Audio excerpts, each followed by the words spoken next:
Hello and welcome everyone. स्वागत है आपका मेरे official YouTube channel agriculture success point पर। और आज अपने पढ़ेंगे एलसीसी के बारे में। एलसीसी क्या होता है? Land capability classification. ठीक है ना, लैंड कैपेबिलिटी क्लासिफिकेशन के बारे में आज अपने पढ़ेंगे। ठीक है, इसके अंदर 8 क्लासेस के अंदर इसको बांटा हुआ है। ठीक है, होता क्या है लैंड कैपेबिलिटी क्लासिफिकेशन?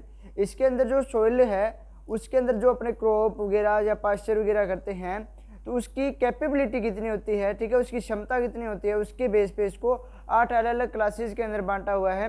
इन 8 क्लासेस को अलग अलग कलर से कोड किया जाता है। ठीक है, आपको वो कलर के कोड याद रहने चाहिए, साथ में इनके एक एक दो पॉइंट है वो भी आपको अच्छे तरीके से याद होने चाहिए। बिल्कुल छोटा सा टॉपिक है, ज़्यादातर एग्जाम के अंदर जो है इसके कोड से आते हैं और एक एक दो पॉइंट जो लिखा रहा हूँ वहीं से क्वेश्चन आते हैं। ठीक है, तो इस चैप्टर को अपने आज स्टार्ट करने जा रहे हैं। यदि आप चैनल पर नए हैं तो चैनल को सब्सक्राइब करके बेल आइकन को जरूर दबा देना और वीडियो को लाइक करके शेयर जरूर करना। ठीक है, पिछली क्लास थी उसके अंदर अपनों ने DDL के बारे में पढ़ा था, डिफ्यूज डबल लेयर।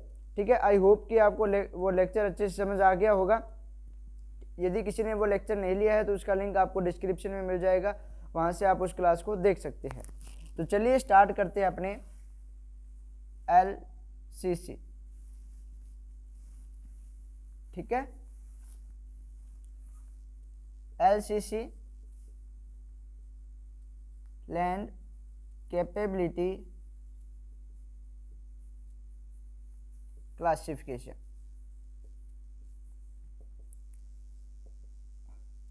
जैसा कि मैंने अभी आपको बताया कि अपनी जो सोइल होती है उस पर अपने क्रॉप वगैरह, ठीक है, चारागाह करते हैं, फसल लगाते हैं, पास्चर वगैरह।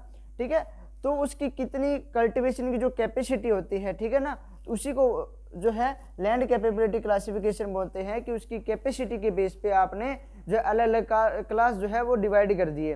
ठीक है, तो लैंड कैपेबिलिटी क्लासिफिकेशन के अंदर जो है 8 क्लास हैं। टोटल कितने हैं? 8 क्लास हैं।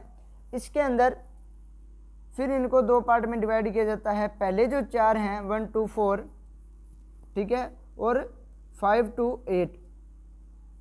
ठीक है, इनको 2 अलग अलग पार्ट में डिवाइड कर दिया जाता है। पहले वाले जो 4 हैं और लास्ट वाले जो 4 हैं वो अलग अलग है। कैसे कि पहले जो 4 हैं उनको लिखा गया है कल्टीवेबल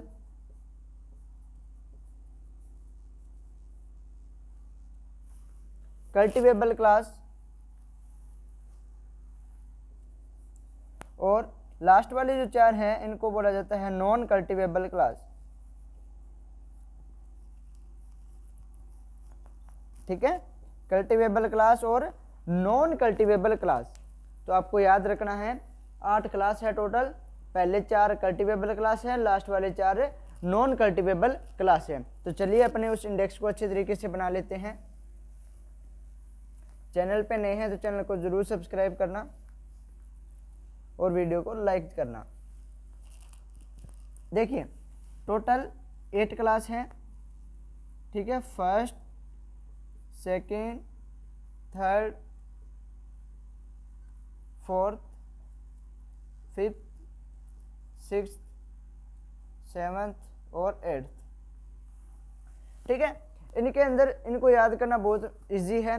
ठीक है, इनके अंदर आपको पहले मैं कलर लिखा रहा हूँ कि कौन कौन सा कलर है, किस फर्स्ट क्लास के अंदर कौन सा कलर कोड किया गया, सेकंड के अंदर कौन सा है, और उसके बाद में आपको एक एक पॉइंट लिखा रहा हूँ, वो आपको याद रहने चाहिए। देखिए पहले आपको ये तो मैंने बता दिया कि पहले 4 कल्टीवेबल है और दूसरे 4 नॉन कल्टीवेबल है। तो आप यहाँ पे भी लिख सकते हो कि ये पहले 4 जो है कल्टीवेबल है और ये जो 4 है वो नॉन कल्टीवेबल है। जो फर्स्ट क्लास है इसको किया जाता है कोड ग्रीन कलर से। ठीक है, सेकेंड क्लास को किया जाता है येलो कलर से, थर्ड क्लास को किया जाता है रेड कलर से, फोर्थ को किया जाता है ब्राउन कलर से। ठीक है, फर्स्ट क्लास का कलर कैसा है? ग्रीन, सेकंड का कलर कोड क्या है? येलो, थर्ड का क्या है? रेड, और फोर्थ क्लास का क्या है? ब्राउन। अब एग्जाम के अंदर ये क्वेश्चन आ जाता है कि जो थर्ड क्लास है उसको कौन से कलर से कोड किया जाता है? तो किससे है? रेड कलर से। फोर्थ क्लास का कलर क्या है? तो ब्लू है। अच्छा, ब्राउन लिखा दिया, क्या ब्लू है इसका कलर। ठीक है, इसका कलर कैसा है? ब्लू। ठीक है, तो ये आपको 4 याद रहने चाहिए। अब इसके आगे वाले जो 4 है वो इन्हीं से है। जैसे ग्रीन, फर्स्ट क्लास ग्रीन है तो फिफ्थ क्लास कैसा हो जाएगा, डार्क ग्रीन। ठीक है, आपने इस प्रकार से याद करने हैं। ठीक है, GYRB से याद रखना है। तो इसके बाद में आगे वाले 4 जो है इसी से आप याद कर सकते हो। जैसे पहला ग्रीन है तो यहाँ पे भी कैसा हो जाएगा, डार्क ग्रीन। येलो है, येलो से रिलेट कौन सा कलर करता है, ऑरेंज कलर करता है। तो 6th क्लास होती है उसका कलर कैसा होता है, ऑरेंज होता है। ओके डियर, येलो से रिलेट कौन सा करता है, ऑरेंज करता है, तो इसका कलर कैसा होता है, ऑरेंज होता है। 7th वाला आप कैसे याद रखोगे, कैसा है कलर, रेड। रेड जो है वो किससे रिलेट करता है, ब्राउन कलर से। ठीक है, तो यहाँ पे इसका क्या आ जाएगा, ब्राउन। ठीक है, ब्लू, ब्लू से रिलेट पर्पल। अब रिलेट का मतलब ये मत बोल देना कि ब्राउन और रेड में फ़र्क होता है, ब्लू और पर्पल में फ़र्क होता है। ये वैसे ही मैंने याद करने के लिए थोड़ा बहुत एक सिस्टमेटिक जो रूल बना रखा है कि ग्रीन है तो डार्क ग्रीन हो गया। येलो से रिलेट कौन सा करता है, ऑरेंज करता है, बाकी कोई जो है इससे येलो से रिलेट नहीं करता। वैसे ही रेड से देखें तो इन जो है चारों के अंदर कोई रिलेट नहीं करता है, तो इसलिए मैंने ब्राउन को इससे रिलेट कर दिया, ब्लू से पर्पल हो गया। ठीक है, तो ये 8 क्लास के आपको कलर जो है वो याद रहने चाहिए। फर्स्ट का ग्रीन, सेकंड का येलो, थर्ड का रेड, फोर्थ का ब्लू, फिफ्थ का डार्क ग्रीन, 6th का ऑरेंज, 7th का ब्राउन और 8th का पर्पल कलर। ठीक है, इसके बाद में जो है आपको क्या याद रखना है कि लिमिटेशन क्या होती है। ठीक है, मतलब फर्स्ट क्लास है, ये सबसे बढ़िया क्लास होता है, कल्टिवेबल क्लास वाले ऊपर वाले कल्टिवेबल है। ठीक है, इसी के अंदर फर्स्ट क्लास है, उसके अंदर आपको कोई रिस्ट्रिक्शन वगैरह नहीं होता, कोई लिमिटेशन नहीं होती, आप जैसे चाहे वैसे क्रॉप प्रोडक्शन है ले सकते हैं। ठीक है, तो आपको लिमिटेशंस याद रखनी है। सेकेंड नंबर पे आपको याद रखना है कंजर्वेशन। ठीक है ना, संरक्षण किसके अंदर आवश्यक है, तो वो पॉइंट देखिए। जो फर्स्ट क्लास है ये सबसे बेस्ट क्लास होता है, इसलिए इसके अंदर ना तो इसके अंदर चाहिए अपने को नो लिमिटेशन होती है, कोई लिमिटेशन नहीं होती इसके अंदर, तो लिखेंगे नो लिमिटेशन। ठीक है, और लिखेंगे और नो कंजर्वेशन रिक्वायर्ड।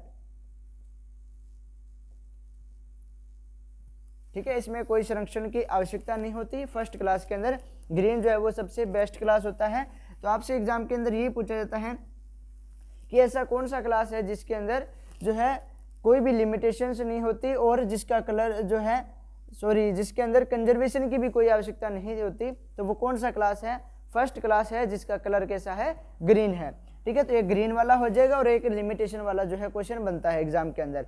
ठीक है, वैसे ही येलो के अंदर देखिए, तो येलो के अंदर जो सेकंड क्लास आता है उसके अंदर थोड़ी बहुत लिमिटेशंस आती है। जैसे आपके पास बोल देंगे कि आप ये क्रॉप नहीं लगा सकते, ठीक है ना, तो मतलब कुछ ना कुछ लिमिटेशंस अपने को दिखाई देगी। तो आप यहाँ पे क्या लिखोगे, मॉडरेट लिमिटेशंस। ठीक है, और इसके अंदर जो है कंजर्वेशन की आवश्यकता होगी अपने। ठीक है, तो यहाँ पे लिखेंगे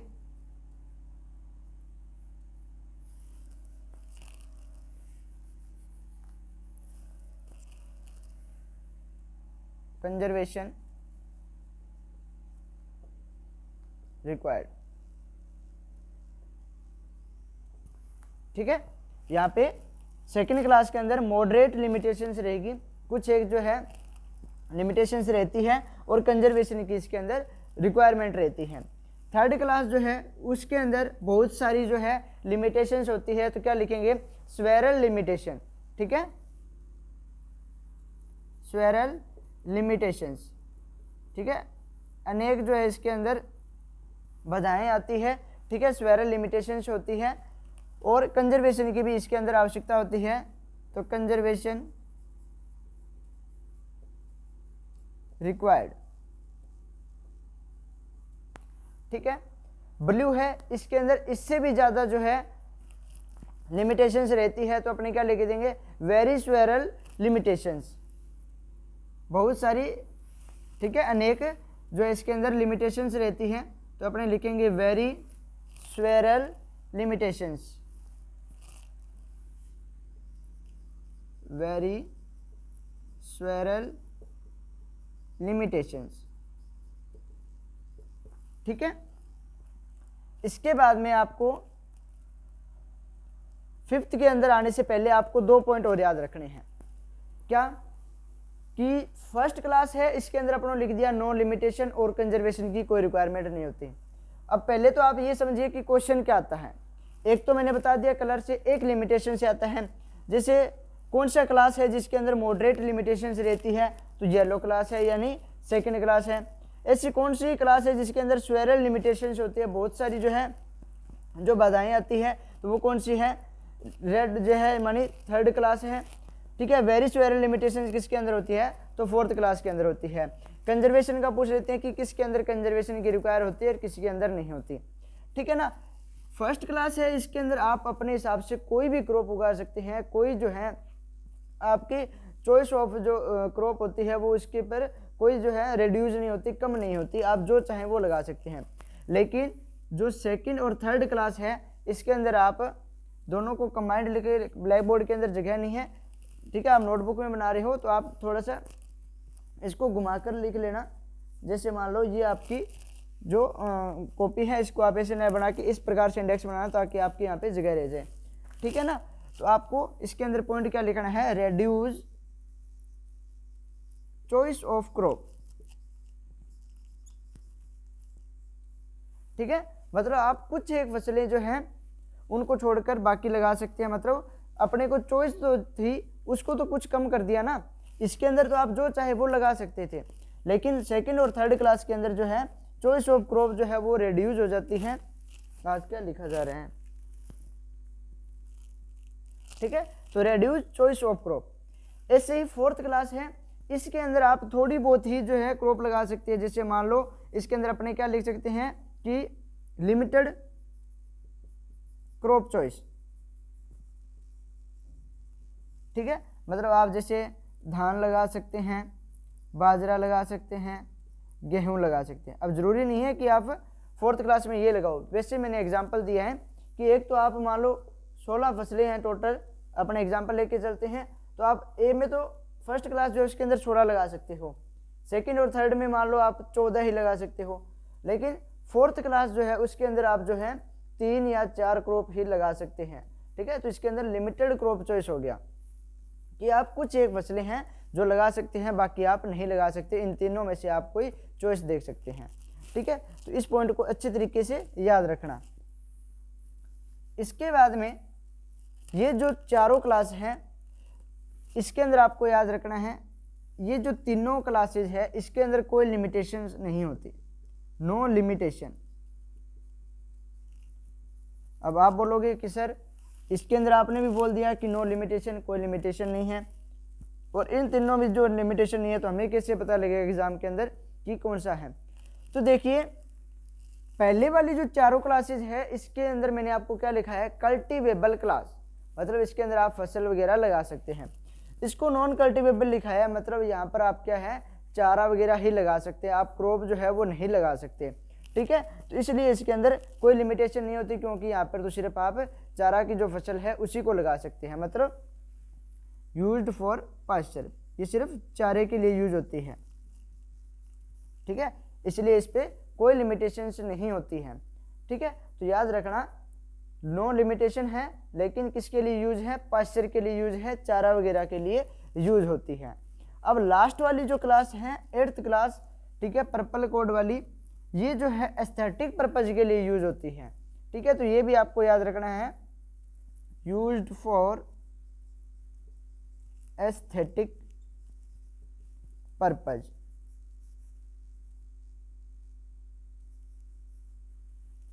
ठीक है। तो ये आपको याद रखना है। तो इसके अंदर हो गए टोटल 8 क्लास, कलर कोड याद रहना चाहिए, प्लस आपको ये जो है इसकी कौन कौन सी के अंदर कितनी लिमिटेशन रहती है। ठीक है ना। जीरो लिमिटेशन किसके अंदर है, मॉडरेट किसके अंदर है, स्वेरल किसके अंदर है, वेरी स्वेरल किसके अंदर है, कंजर्वेशन की रिक्वायर्ड किसमें अंदर है, लिमिटेड क्रॉप चॉइस किसके अंदर है। ठीक है। ये आपको याद रखना चाहिए एस्थेटिक पर्पज के लिए कौन सी यूज होती है, और आपका जो पास्चर वगैरह है उसके लिए कौन सी यूज होती है। तो ये आपको अच्छे तरीके से याद होना चाहिए।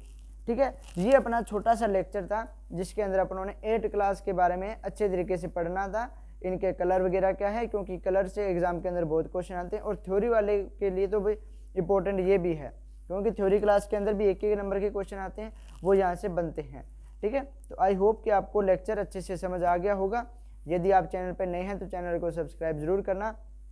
अब अपने जो सॉइल केमिस्ट्री है उसके अंदर 2-3 टॉपिक बचते हैं, जैसे एक तो जीरो पोटेंशियल रह गया, रिमोट सेंसिंग रह गया और सॉइल सर्वे रह गया। ठीक है, ये 3 जो है चैप्टर हैं। इसके बाद अपनी सॉइल साइंस कंप्लीट हो जाएगी कंपटीशन एग्जाम और थ्योरी एग्जाम दोनों के लिए। ठीक है, इसके बाद में अपने देखते हैं जनवरी के अंदर जो है अपने बीएससी के हिसाब से क्लासेज लेंगे।